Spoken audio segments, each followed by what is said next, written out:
ये कहानी है उस टाइम की जब इंसान कबीलों में रहा करते थे, शिकार पर ही अपना गुजारा करते थे और सोच बहुत ही लिमिटेड थी। तो ये कहानी भी ऐसे ही एक कबीले की है। उस कबीले को यगाल कहा जाता है। वो दूर बर्फीले पहाड़ों में रहते हैं और वो साल में एक बार ही शिकार करते हैं। ये एक शिकारी कबीला था। यगाल कबीला मैमथ्स का शिकार करता था। ये बहुत ही बड़े एलिफेंट्स होते हैं जो कि अब एक्सटिंक्ट हो चुके हैं, लेकिन अब ये जंगली हाथी बहुत देर से आते हैं, मतलब कि शिकार के सीजन पर नहीं आते थे और कभी कभी तो आते ही नहीं। और इस वजह से उस पूरे कबीले को भूख का सामना करना पड़ता है, क्योंकि यही एक सोर्स था उनके लिए। बाकी वहाँ पर खेती बाड़ी इस तरह की चीजें नहीं थी और इस सिचुएशन को लेकर सभी लोग परेशान होते हैं। इस कबीले में एक औरत रहती है जिसको सब बड़ी माँ कहते हैं और बड़ी माँ स्पिरिट से बातें कर सकती है। वो अपने एंसेस्टर से पूछती है कि इसका हल कैसे निकलेगा, क्योंकि कबीले वालों को यही लगता है कि उनके एंसेस्टर्स, उनके पूर्वज, वो उन्हें हमेशा गाइड करते हैं। खैर, वो बूढ़ी औरत कई बार अपने एंसेस्टर्स से बात करने की कोशिश करती है कि वो उन्हें कोई रास्ता दिखाएं, मगर वो उसमें कामयाब नहीं हुई। मगर फिर एक रात उन्हें इसका जवाब मिल गया। दरअसल इनके लोगों को जंगल में एक लड़की मिलती है जो अपनी माँ की लाश से लिपटी हुई थी और वो उस लड़की को पकड़कर बड़ी माँ के पास लाते हैं। बड़ी माँ उस लड़की को देखकर कहती है कि ये हमें उन 4 पाँव वाले मॉन्स्टर्स के बारे में आगाह करने आई है और वो हमारी दुनिया उजाड़ देंगे, सब तबाह कर देंगे। उनका मतलब कबीले से था। एक तरह से ये प्रेडिक्शन थी उनके लिए, और वो तब होगा जब हम अपने आखिरी शिकार पर जाएंगे। लेकिन तुम सब फिक्र मत करो, क्योंकि तब एक वॉरियर का जन्म होगा और ये लड़की उसकी बीवी बनेगी और ये दोनों यगाल के लोगों को एक दुनिया, एक नई दुनिया देंगे, एक बेहतर दुनिया और एक बेहतर जिंदगी, जहाँ पर यगालों के लोगों को कभी भी भूख का सामना नहीं करना पड़ेगा। इस लड़की का नाम एवलेट होता है और इसके नाम का मतलब है नई जिंदगी। और इस कबीले में एक लड़का होता है सेम एवलेट की एज का, उसका नाम डिले होता है और शुरू से ही वो एवलेट को पसंद करता है। उसे एवलेट से प्यार हो जाता है। अब यहाँ पर डिले के फादर के पास एक भाला होता है। ये भाला व्हाइट स्पेयर कहलाता है और ये उसी इंसान को मिलता है जो कि कबीले में काबिल शिकारी होता है, एक तरह से सब शिकारियों का लीडर। तो डिले के फादर वही थे। दरअसल वो शिकार की शुरुआत सबसे पहले करते थे और वो एक फैसला करते हैं कि वो एक सफर पर जाएंगे। वो कहते हैं कि हम आखिरी शिकार का इंतजार नहीं कर सकते। डिले के फादर बहुत ही रिस्पॉन्सिबल इंसान थे। वो अपने कबीले के लिए कुछ करना चाहते थे ताकि कि वो जिंदा रहें, और अपने दोस्त को अपनी वो सारी ये बात बताते हैं और वो अपने दोस्त टिक से ये वादा लेते हैं कि वो इस सब के बारे में किसी को नहीं बताएगा कि वो आखिर कहाँ गए हैं। और फिर वो अपना भाला उन्हें देकर वहाँ से चले जाते हैं। उनके वहाँ से जाने के बाद सब डिले को बहुत तंग करते हैं। वो से कहते हैं कि तुम्हारे फादर यहाँ से भाग गए। दरअसल सबको ये लगता है कि उसके फादर फ्यूचर के बारे में सुनकर डर गए और वहाँ से भाग गए हैं, लेकिन सच नहीं होता। वो किसी और मकसद से ही गए थे। मगर इस बात से डिले के लिए बहुत ही मुश्किलें आ जाती हैं। सब उसके फादर को बुज़दिल कहते हैं। खैर, इस सब की सच्चाई सिर्फ उनके दोस्त टिक को ही पता है, मगर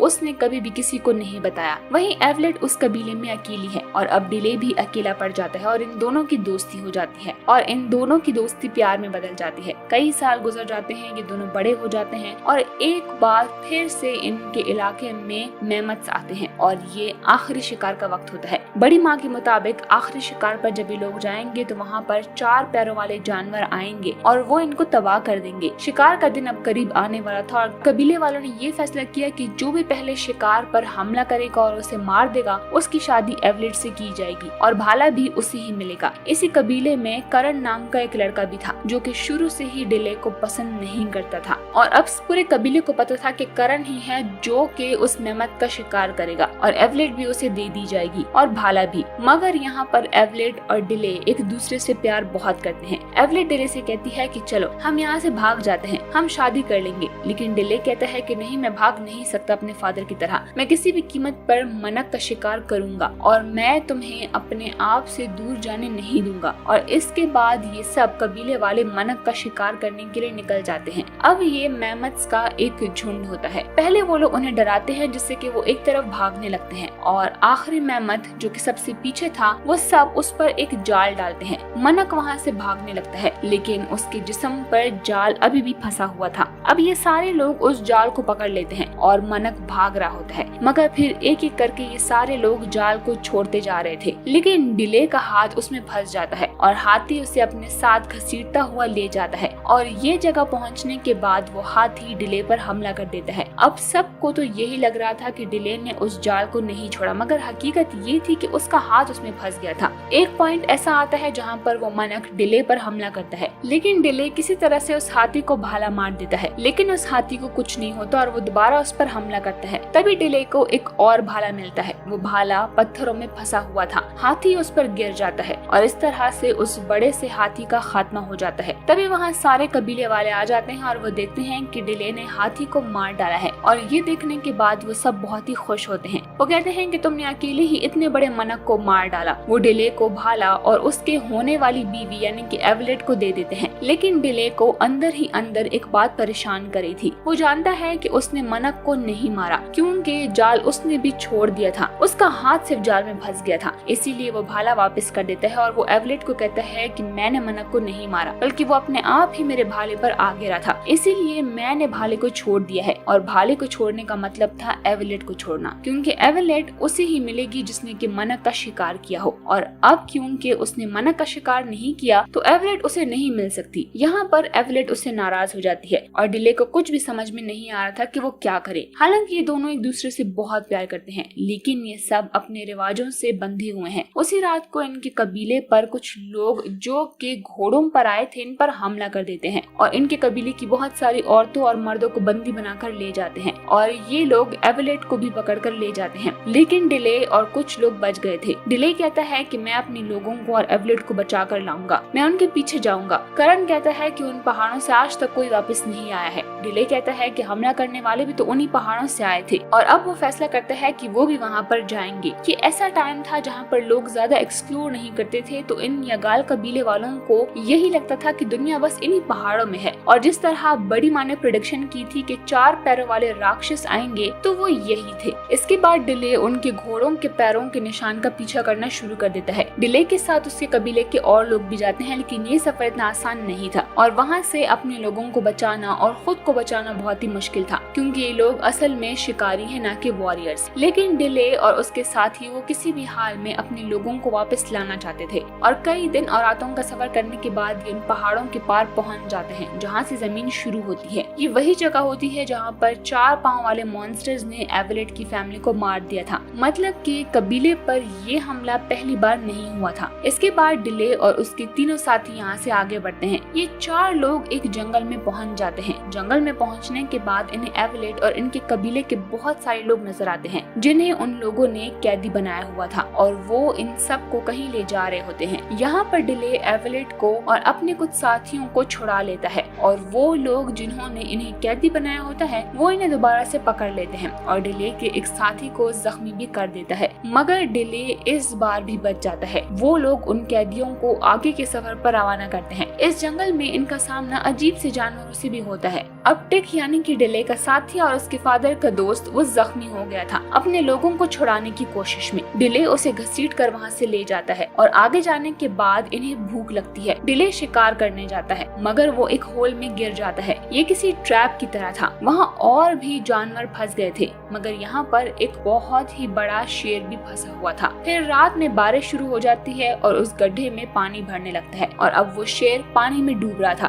क्योंकि किसी तरह से डिले ने तो खुद को आजाद कर लिया था। लेकिन उससे पहले कि वो पानी में डूबकर मरता, डिले उसे छुड़ा लेता है। डिले उसे कहता है कि मैं तुम्हें एक शर्त पर आजाद करूंगा अगर तुम मुझे नहीं खाओगे। और जब डिले उसे छुड़ाता है तो वो उसे ना खाकर वहाँ से भाग जाता है, और डिले भी वहाँ से बाहर आ जाता है। और इसके बाद वो टिक के पास आता है, लेकिन अब वो भी ठीक हो चुका है, और उसका साथी उसे कहता है कि रात को मैंने यहाँ पर चीखों की आवाजें सुनी थी, और ये लोग उसी तरफ चल पड़ते हैं। वहाँ जाकर ये लोग देखते हैं कि एक गांव पर किसी ने हमला कर दिया है, और जब वो वहाँ पर देखने जाते हैं तब उन्हें वहाँ पर बहुत सारे जंगली लोग नजर आते हैं, और वो उन पर हमला करने ही वाले थे, इन्हें मारने वाले थे। कि तभी वहाँ पर वो शेर जिसे कि डिले ने बचाया था वो वहाँ पर आ जाता है, और उस शेर को देखकर वो सारे लोग डर जाते हैं। और जब वो शेर डिले की तरफ बढ़ने लगता है तो वो उसे कहता है कि तुमने मुझे पहचाना नहीं, मैं वही हूँ जिसने तुम्हारी जान बचाई थी। ये सुनकर वो शेर वहाँ से चला जाता है। इसके बाद वो कबीले वाले जो कुछ टाइम पहले इन्हें मारने वाले थे वो अब इन्हें अपने साथ अंदर ले जाते हैं और इन्हें खाना खिलाते हैं। डिले उनसे पूछता है कि तुम्हें हमारी जबान कैसे आती है। तो डिले को वो बताते हैं कि काफी साल पहले यहाँ एक आदमी आया था जो कि जमीन की तलाश में था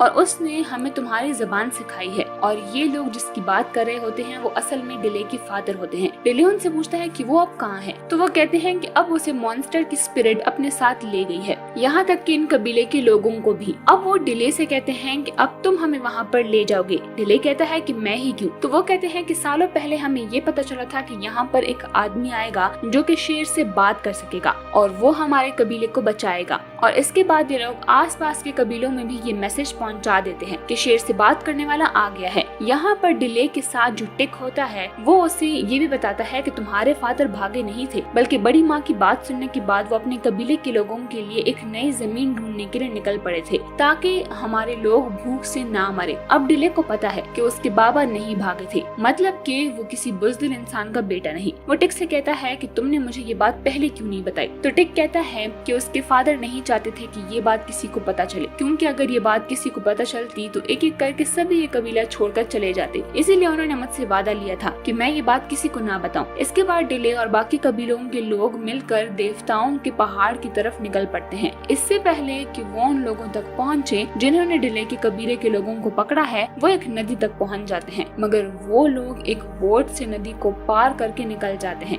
डिले और उसके लोग उनका पीछा नहीं कर पा रहे थे क्योंकि उनके पास कोई बोट नहीं थी और अब वो ये फैसला करते हैं कि वो पैदल ही आगे का सफर जारी रखेंगे। लेकिन आगे का सफर आसान नहीं होता। सामने एक मीलों दूर फैला हुआ रेगिस्तान होता है जिसे आज तक कोई भी पार नहीं कर पाया था। लेकिन डिले कहता है कि हम इस रेगिस्तान को पार करेंगे और अपने लोगों को छुड़ा कर लाएंगे। और फिर ये सब लोग रेगिस्तान की तरफ निकल पड़ते हैं और फिर कई दिनों के सफर के बाद सबको यही लग रहा था कि वो इस रेगिस्तान में मर जाएंगे। यहाँ से निकलने का कोई रास्ता नहीं था, मगर डिले का ध्यान एक सितारे पर जाता है और वो सभी लोग उस सितारे को फॉलो करके आखिरकार उस रेगिस्तान की दूसरी तरफ पहुँच जाते हैं जहाँ से आज तक कोई इंसान वापस नहीं आया। और ये लोग वहाँ पर देखते हैं कि वहाँ पर बहुत बड़े बड़े पिरामिड्स बनाए गए हैं और ये इसीलिए लोगों को गुलाम बनाकर वहाँ पर ले जाते हैं ताकि वहाँ इनसे काम लिया जा सके एज अ स्लेव। अब यहाँ पर कहानी में इजिप्ट के पिरामिड्स की तरफ इशारा है कि कैसे इंसानों को गुलाम बनाकर ये बनाए जाते थे। वहाँ पर हजारों गुलाम होते हैं और उनसे ज्यादा वो लोग जो वहाँ पर काम कर रहे होते हैं और वहाँ पर उनका एक देवता भी होता है जिसे कि वो अपना गॉड मानते हैं और उनकी पूजा करते हैं। और ये पिरामिड्स भी उसी के लिए बनाए जा रहे थे। इन लोगों का मानना था कि ये देवता असल में आसमान से आए हैं। कुछ लोग कहते हैं कि जब समंदर पार इनकी जमीन डूब गई तो ये लोग वहाँ से उड़कर यहाँ पर आए हैं और जो इन सब लोगों का सबसे बड़ा राजा होता है वो कभी भी इनके सामने नहीं आता। वो हमेशा पर्दों के पीछे छुपा रहता है। बस वो अपने लोगों को हुक्म देता है कि इन गुलामों से जल्द काम करवाओ ताकि कि इनके बड़े बड़े पिरामिड्स जल्द से जल्द तैयार हो सके। वहाँ पहुँचने के बाद डिले और उस कबीले का सरदार जो डिले का साथ देने आए थे वो गुलामों के कैंप में पहुँच जाते हैं। वहाँ उनके सामने एक आदमी को लाया जाता है जो बिल्कुल देख नहीं पाता, वो अंधा था। इस अंधे आदमी की कहानी ये है कि पहले ये देवताओं के साथ ही होता था, मतलब यहाँ के जो रूलर्स हैं वो खुद को देवता कहते हैं, मगर फिर इससे कोई गलती हो गई और इन गुलामों ने इसे अपने साथ रखा है। वो डिले को बताता है कि पहले ये 3 देवता थे लेकिन अब 2 मर चुके हैं और सिर्फ एक ही बचा है। डिले इनसे पूछता है कि इन्हें मारने का कोई तरीका तो होगा। तो वो आदमी कहता है कि देवता डरते हैं उस इंसान से जिसके जिस्म पर आसमान का एक निशान बना होगा और उस निशान को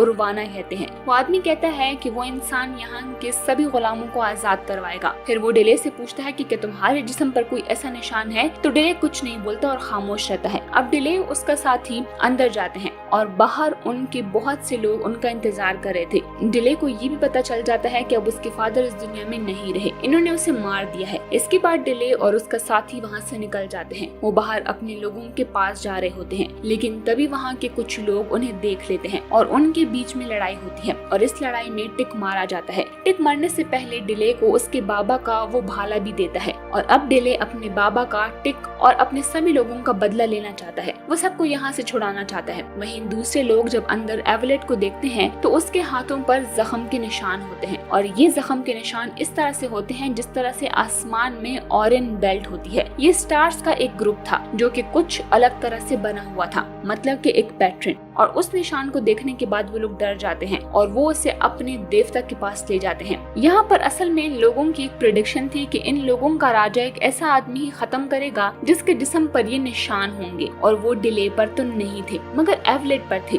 अब वहाँ के देवता को उसके आदमी बताते हैं कि उसके पीछे एक शिकारी आया है। तो देवता कहता है कि आखिर शिकारी आ गया। डिले उन सबको कहता है कि कल सुबह होने पर वो सब अपने लोगों के साथ शामिल हो जाएंगे जो लोग वहाँ पर मजदूर हैं, और वो लोग ऐसा ही करते हैं। और फिर वो उन्हें बोलते हैं कि हमें इनके खिलाफ जंग लड़नी है, इनके खिलाफ हमें खड़ा होना पड़ेगा। और वो लोग जंग का ऐलान कर देते हैं और वहाँ पर जो बड़े बड़े मनक होते हैं वो उन्हें उकसाते हैं और वो भागना शुरू कर देते हैं, जिससे वहाँ पर चारों तरफ अफरा तफरी मच जाती है। वहीं देवता कहता है कि एवलेट को बाहर ले जाओ और अगर फिर भी गुलाम आगे बढ़े तो एवलेट को मार दें, और वो लोग ऐसा ही करते हैं। डिले और उसके लोग एवलेट को देखकर रुक जाते हैं। तभी वहाँ पर देवता आता है और देवता के आते ही सभी लोग झुक जाते हैं। दरअसल हमेशा से ऐसा होता है, जब भी देवता बाहर आता है सबके सब जमीन पर झुक जाते हैं। उस झूठे देवता ने लोगों को इस हद तक डरा रखा है जैसे सच में वो कोई देवता हो। और अब देवता का आदमी ऐलान करता है कि जो भी शिकारी इसे लेने आए हैं वो इसे लेकर पहाड़ों में वापस चला जाए, हम उसे कुछ नहीं कहेंगे। दरअसल वैसा इसलिए कह रहे थे क्योंकि उनके मुताबिक जिस किसी के जिस्म पर आसमान के सितारों के निशान होंगे वो इस किंगडम का खात्मा कर देगा, और वो निशान एवलेट के जिस्म पर होता है, इसीलिए वो उन्हें वहाँ से जाने को कहते हैं। डिले कहता है कि ठीक है मैं यहाँ से चला जाऊंगा, लेकिन मेरे साथियों का क्या होगा? तो वो जवाब में कहते हैं कि वो यही हमारे गुलाम बनकर रहेंगे। इसीलिए डिले जाने से मना कर देता है और इसके बाद वो भाले को देवता की तरफ जोर से फेंकता है और वो भाला देवता के आर पार हो जाता है और वो मारा जाता है। जिस पर कि डिले कहता है कि देख लो तुम सब, ये कोई देवता नहीं है, ये भी हमारी तरह इंसान है और ये भी हमारी तरह मर सकते हैं। और इसके बाद उन सब के बीच एक जंग होती है। इस जंग में डिले के लोग जीत जाते हैं, लेकिन वो आदमी जो कि इन सबको कैदी बनाकर लाया होता है वो एवलेट को एक तीर मारता है और उस तीर की वजह से एवलेट की मौत हो जाती है। और